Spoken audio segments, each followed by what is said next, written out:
صل على محمد وآل محمد.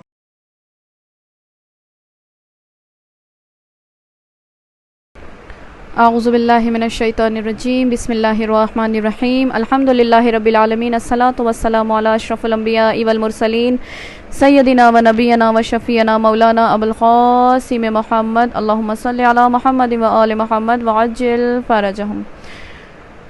یا ایھا الذین آمنوا کتب علیکم الصیام کما کتب علی الذین من قبلکم لعلکم تتقون. صدق اللہ العلی العظیم. اللہم صل علی محمد و آل محمد وعجل فرجہم. السلام علیکم ورحمۃ اللہ وبرکاتہ.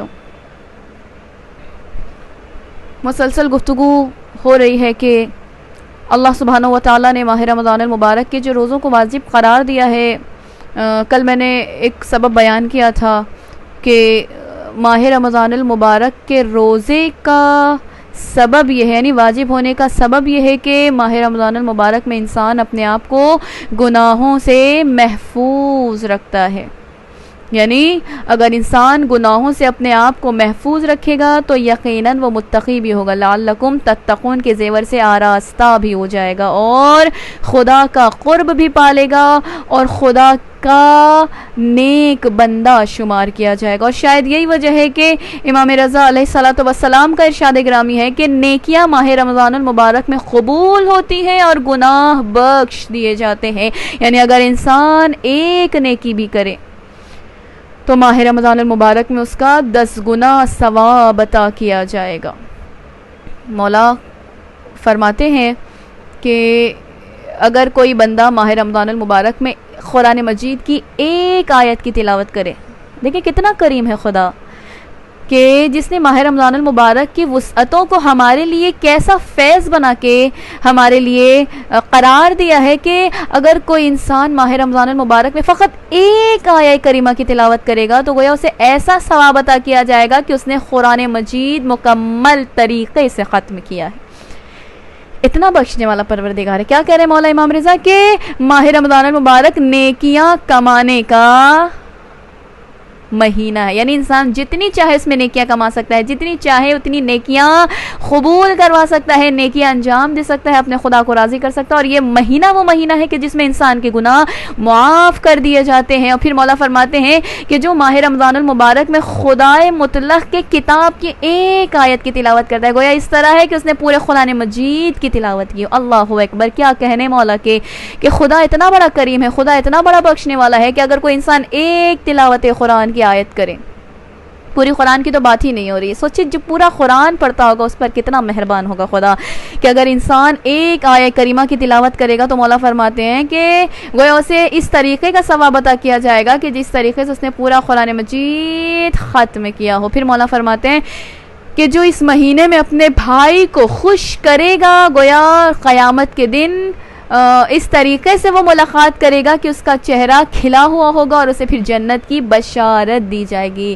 یعنی اگر ماہ رمضان المبارک میں دیکھیں چھوٹی چھوٹی نیکیاں کمانے کا مہینہ ہے، یہ چھوٹی چھوٹی عبادتیں کرنے کا مہینہ ہے.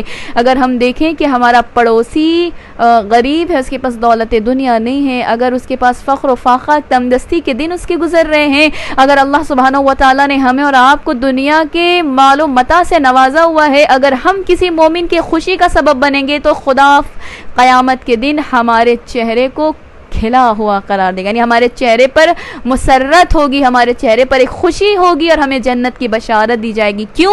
کیونکہ ہم نے کسی بندے مومن کے دل کو خوش کیا ہے. اور جب کسی بندے مومن کے دل کو خوش کیا جاتا ہے تو پھر خدا اس بندے سے خوش ہو جاتا ہے. مولا فرماتے ہیں کہ جب کوئی انسان کسی مومن کو خوش کرتا ہے تو پھر اسے جنت کی بشارت دی جاتی ہے اور خدا قیامت کے دن اس کے چہرے کو مسرت سے نوازے گا، یعنی خوشی سے نوازے گا. اور جو کوئی اس مہینے میں کسی بندے مومن کی مدد کرتا ہے، یعنی اگر ہم دیکھ رہے ہیں کہ سامنے والا پریشان ہے، مضطرب ہے، مقروض ہے، اس کے پاس دولت دنیا نہیں ہے، اگر اللہ نے ہمیں دولت دی ہوئی، اگر ہم اس کی مدد کر رہے ہیں، اس کی ہیلپ کر رہے ہیں تو مولا فرما رہے ہیں کہ قیامت کے دن خدا اسے پل صراط سے گزرنے کی پل صراط پہ جب وہ گزرے گا تو خدا اس وقت اس کی مدد کرے گا. کیوں؟ کیونکہ اس نے جنت میں ایک بندے مومن کی مدد کی ہے. اور جب اس وقت اس کی مدد کرے گا جب لوگوں کے قدم لڑکھڑا رہے ہوں گے، یعنی پل صراط سوچیں جب ہم تصور بھی کرتے ہیں کہ میزان ہوگا، پل صراط ہوگا، جنت و جہنم کا سما ہوگا، تو ایک خوف سا پیدا ہو جاتا ہے. لیکن خدا اس لمحے میں بھی اپنے اس بندے کی مدد کرے گا جو ماہ رمضان المبارک کے مہینے میں کسی بندے مومن کی مدد کرے گا. جب ہم اور آپ کسی بندہ مومن کی ماہ رمضان المبارک میں مدد کریں گے تو خدا اس وقت ہماری مدد کرے گا جب ہمارے قدم پل صراط پہ لڑکھڑا رہے ہوں گے. تو خدا ہماری مدد کرے گا اس وقت جب لوگوں کے قدم لڑکھڑا رہے ہوں گے، تو ہم بآسانی پل صراط سے گزر جائیں گے. پھر مولا فرماتے ہیں کہ جو اس مہینے میں، چونکہ انسان کا مزاج، کسی کا مزاج تلخ ہوتا ہے، کسی کا خوبصورت ہوتا ہے، کسی کا ہنسی مذاق کرنے والا ہوتا ہے، کسی کا غصے کا مزاج ہوتا ہے. انسان کا مزاج الگ الگ ہوتا ہے. ہر انسان اپنے میں ایک الگ عادت کا حامل ہوا کرتا ہے. کوئی زیادہ مسکرانے والا، کوئی زیادہ ہنسی مذاق کرنے والا، کوئی زیادہ غصہ رکھنے والا، ہر وقت کوئی غصہ کرنے والا ہوتا ہے. مولا فرماتے ہیں کہ جو کوئی ماہ رمضان المبارک کے مہینے میں اپنے غصے کو کنٹرول کرے گا، یعنی ہمیں غصہ آ رہا ہے، ہمیں سامنے والے پہ بہت غصہ آ رہا ہے، اگر ہم اس وقت اپنے غصے کو کنٹرول کر لیں اور اپنے غصے کو پی جائیں. کیا خدا کہہ رہا ہے قرآن مجید میں کہ وَالْكَاظِمِينَ الْغَيْظَ وَالْعَافِينَ عَنِ النَّاسِ وَاللَّهُ يُحِبُّ الْمُحْسِنِينَ. وہ لوگ جو اپنے غصے کو پی جاتے ہیں، وَالْكَاظِمِينَ الْغَيْظَ، اپنے غصے کو پی جاتے ہیں، وَالْعَافِينَ عَنِ النَّاسِ وَاللَّهُ يُحِبُّ الْمُحْسِنِينَ، اور لوگوں کو معاف کر دیتے ہیں، اللہ انہیں بہت پسند کرتا ہے. یعنی ماہ رمضان المبارک کے مہینے میں اگر ہم اور آپ کسی بندے کو، اگر ہم غصے میں ہیں، اگر ہمیں سامنے والے کی حرکت پسند نہیں ہے، اگر اس نے ہمارے ساتھ کوئی برا کام کر دیا ہے، اگر ہمارے خلاف کوئی کام انجام دے دیا، ہمیں بہت غصہ آ رہا ہے، ہمیں پسند نہیں آیا وہ اس کا کام، اگر ہم اس وقت اپنے غصے کو کنٹرول کر لیں، اگر اس وقت ہم صبر سے کام لیں گے تو پھر ہمارا خدا ہمیں پسند کرے گا. والکاظمین الغیظ والعافین عن الناس، یہ جو لوگ اپنے غصے کو پی جاتے ہیں. بہت بڑی بات ہے جب ایک انسان اپنے غصے کو کنٹرول کرے گا، اپنے غصے کو پی لے گا، تو قیامت کے دن وہ خدا کے غضب سے دور ہو جائے گا. کیوں دور ہوگا؟ کیونکہ اس نے ماہ رمضان المبارک کے مہینے میں ایک بندے کے اوپر غصہ کرنے سے گریز کیا تھا. یعنی اگرچہ اس کو غصہ آ رہا تھا، اسے اس کا کام بہت برا لگا، لیکن اس کے باوجود بھی اس نے اپنے آپ کو روکے رکھا. کیوں؟ خدا کی خوشنودی کے خاطر. جب کوئی بندہ خدا کی خوشنودی کے خاطر، خدا کی عشق کے خاطر، خدا کی محبت کے خاطر کسی سے غضب کی نگاہ نہیں کرتا، کسی کے ساتھ غصے سے بات نہیں کرتا، اس کے ساتھ غصہ نہیں کرتا ہے، تو پھر خدا قیامت کے دن اس پر غضبناک نہیں ہوگا، اس پر رحم کی نظر کرے گا.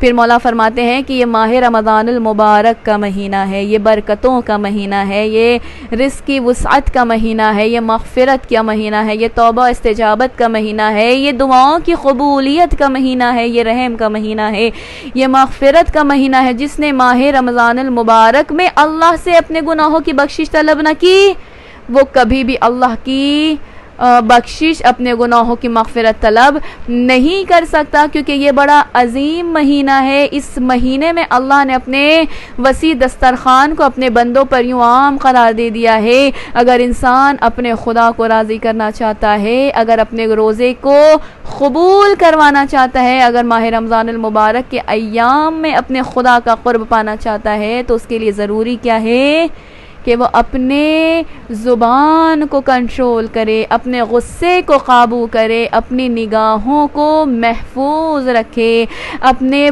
باڈی کے جو پارٹس ہیں ان کی حفاظت کرے، اپنے تمام اعضاء و جوارح کو محفوظ رکھے. کہیں ایسا نہ ہونے پائے کہ فقط زبانی روزہ تو ہو جائے لیکن حقیقی معنوں میں اس کا روزہ اللہ کی بارگاہ میں قبول نہ ہو. کیونکہ یہ وہ لمحات ہیں، یہ وہ ایام ہیں کہ جس لمحات میں خدا اپنے بندوں کے تمام گناہوں کو بخش دیتا ہے. یہ وہ لمحات ہیں کہ جس لمحات میں بندہ خدا کے بہت زیادہ قریب ہو جاتا ہے، اور جب انسان اپنے خدا کے قریب ہو جائے گا تو پھر خدا بھی اس سے راضی ہو جائے گا. آخر میں اللہ سبحانہ و تعالیٰ کی بارگاہ میں یہی دعا ہے، پروردگارا ماہ رمضان المبارک کی ساعتیں بڑی تیزی سے اپنے دامن کو سمیٹ رہی ہیں، پروردگارا جاتے جاتے ماہ رمضان المبارک کے ایام تو گزر جائیں گے، لیکن خدایا ہمیں ایک ایسی نیک توفیق عنایت فرما کہ مرتے دم تک ہم اس طریقے سے دنیا میں زندگی گزاریں کہ آخری لمحے تک، آخری سانسوں تک اپنے خدا کو خوش کر سکیں، اپنے خدا کی معرفت سے زندگی اپنی گزاریں، اور ہم اپنے آپ کو اس طریقے سے تیار کر سکیں کہ ہر لحظہ، ہر لمحہ، ہر وقت ہم اپنے خدا کی خوشنودی کا سبب قرار پائیں۔ وآخر دعوانا الحمدللہ رب العالمین۔ اللہم صلی علی محمد وآلہ